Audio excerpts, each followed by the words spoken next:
এটা ওনার বাম কানের পর্দা। বাম কানের ভেতরে আমরা দেখতে পাচ্ছি পর্দাটা ডাল হয়ে আছে, এবং এটার যে লুক সেই লুক অনুযায়ী আমাদের ক্লিনিক্যাল ডায়াগনোসিস হচ্ছে ওনার কানের পর্দার ভেতরে পানি আছে পেছনে, যেটা মাঝে মাঝে চুইয়ে আসতে পারে, একটু হালকা ভেজা ভেজা দেখতে পাচ্ছেন। এইটা হচ্ছে ওনার ডান কানের পর্দা, এবং এই পর্দার মধ্যে আমরা পানির একটা এয়ার ফ্লুইড লেভেল বলি, সেই লেভেলের একটা স্পট বা দাগ আমরা দেখতে পাচ্ছি, লিনিয়ার লম্বা একটা চিকন লাইনের মতো। এই পানির রহস্য উদ্ঘাটন করতে গিয়ে যেটা দেখতে পেলাম, ওনার একদম নাকের পেছনে যদি আমরা যাই, একদম নাকের পেছনে একটা মাংস দেখতে পাচ্ছেন, যেটাকে অ্যাডেনয়েড বলা হয়। যেহেতু ওনার বয়স এখন 25, তারপরেও ওনার নাকে এখন এটা থেকে গিয়েছে। যে থেকে যাওয়ার কারণে যে মাংসপিণ্ডটা দেখতে পাচ্ছেন, এটা হচ্ছে অ্যাডেনয়েড। সাধারণত বাচ্চাদের হয়, এবং 13 বছর 14 বছর বয়সের দিকে আস্তে আস্তে ন্যাচারালি শ্রিঙ্ক করে বা ছোট হয়ে যায়। তো ওনার ক্ষেত্রে যেটা হয়েছে, যখন এটা থেকে গিয়েছে, যথেষ্ট অ্যালার্জিক উনি সম্ভবত, যে কারণে এটা এখন একদম অনেক বড় অবস্থায় থেকে গিয়েছে, এবং যে কারণে নাকের পেছনে কানের যে একটা স্পট বা ছিদ্র থাকে, যেটা আমি আপনাদেরকে আগে আমার অনেক ভিডিওতে আপনাদেরকে দেখিয়েছি, সেই ছিদ্রটা তার ব্লক হয়ে আছে।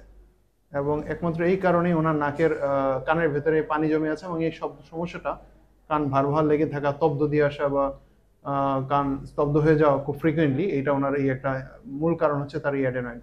কষ্টটা নিয়ে আপনার আমাদের কাছে এসেছেন, একটু আমাদেরকে কষ্টটাকে বলেন তো, কি কি সমস্যা আপনার হচ্ছিল বা কতদিন ধরে হচ্ছে এটা? এটা অনেক আগের থেকে হয়েছিল। কানে শো শো শব্দ হইতো, মাথা ভার হয়ে থাকতো। আচ্ছা, এটা এর মাঝখানে আর ডাক্তার দেখিয়েছিলেন কিনা? হ্যাঁ, অনেক ডাক্তার দেখাইছি। অনেক ডাক্তার দেখিয়েছেন। কোনো পরীক্ষা নিরীক্ষার মাধ্যমে কোনো কিছু বলেছে ওনারা, কোনো কিছু বলতে পেরেছিল? বলছে কি বলেছিল? বলছে ওই যে 2টা টেস্ট দিছিল, হুম। ওগুলাও করছি। করার পরে কি বলেছিল তারা? বলছে 2টা ওষুধ দিছে, অপারেশনের কথা বলছিল। জাস্ট ওষুধ দিয়েছে? হ্যাঁ, অপারেশনের কথা কি বলেছিল? কি অপারেশনের কথা বলেছিল তারা? বলছিল কানের একটা অপারেশন। কানের অপারেশনের কথা বলেছে। ওনার কি সমস্যা ছিল একটু আমাদেরকে আপনি বলেন তো। উনি তো বেশ কাশি, একটু ঠান্ডা লেগেছে বোধহয়।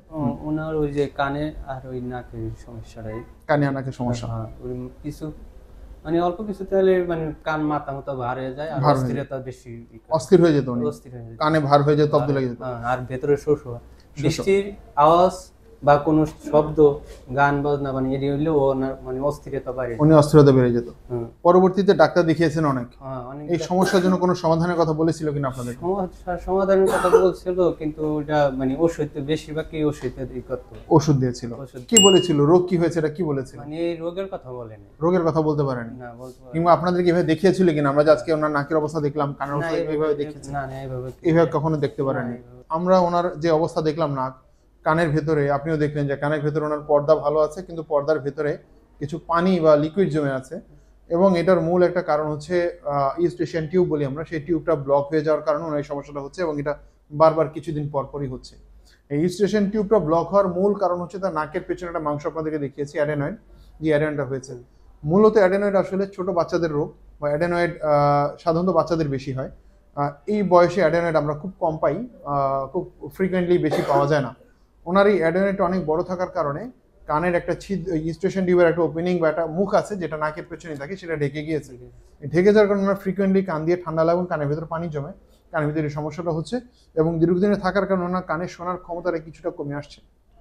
এবং সেটার ক্ষেত্রে আমরা ওনাকে একটা হিয়ারিং টেস্ট করব, যেটা আপনি এখনো করাননি। সেই টেস্টটা করে আমরা ওনার আদৌ কতটুকু হিয়ারিং লস আছে, সে শোনার ক্ষমতা কতটুকু কমেছে, সেটা আমরা দেখব।